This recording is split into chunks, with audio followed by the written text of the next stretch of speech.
Agora a gente fala sobre a delação premiada da Odebrecht. Praticamente todos os 77 executivos e ex-executivos da empreiteira que negociaram a delação já assinaram os documentos. Os acordos devem atingir até 200 políticos de vários partidos.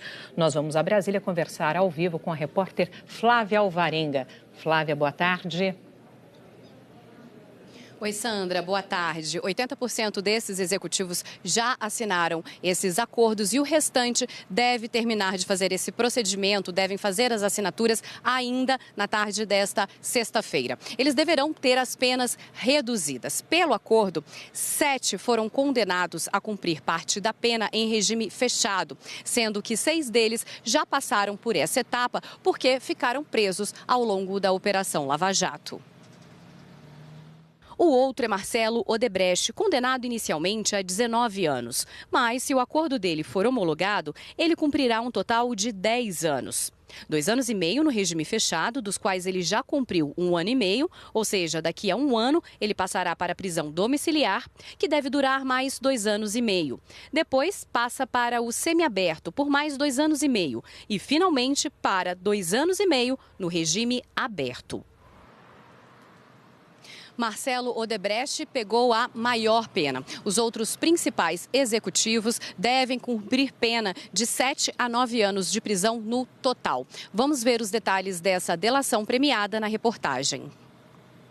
O Congresso amanheceu vazio. Nenhum deputado ou senador comentou o acordo de delação premiada da Odebrecht, que pode atingir até 200 políticos de vários partidos. 77 executivos devem assinar os acordos de delação e a Odebrecht terá de pagar em multa e indenização 6 bilhões e 800 milhões de reais em até 20 anos. Entre os delatores estão os donos da empresa, Marcelo Odebrecht, preso desde junho do ano passado, e o pai dele, Emílio Odebrecht. Em março deste ano, Marcelo Odebrecht foi condenado a 19 anos e 4 meses de prisão por corrupção, lavagem de dinheiro e associação criminosa.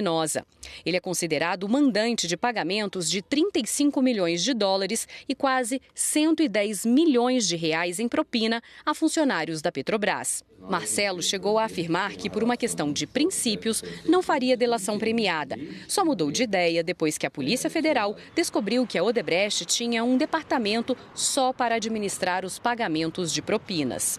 Nos depoimentos, os executivos vão contar como funcionava o esquema de corrupção dentro da empresa, como eram feitos, por exemplo, os pagamentos de propina. Com isso, eles podem ter as penas reduzidas. A Odebrecht também fechou um acordo de leniência, uma delação premiada para empresas. Se o acordo de leniência for homologado, vai permitir que a empresa volte a participar de licitações de obras públicas.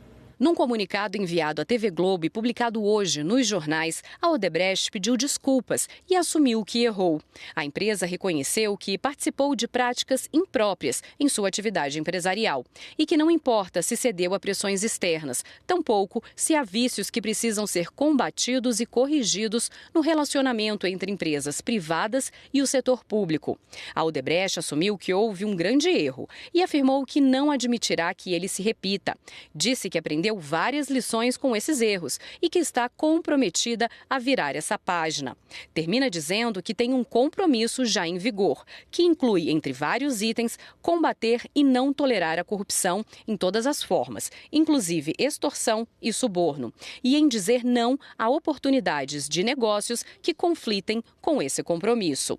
Depois da fase da delação no Ministério Público, todos os depoimentos e documentos entregues pelos executivos serão encaminhados para o ministro Teori Zavascki, relator do processo da Lava Jato no Supremo Tribunal Federal.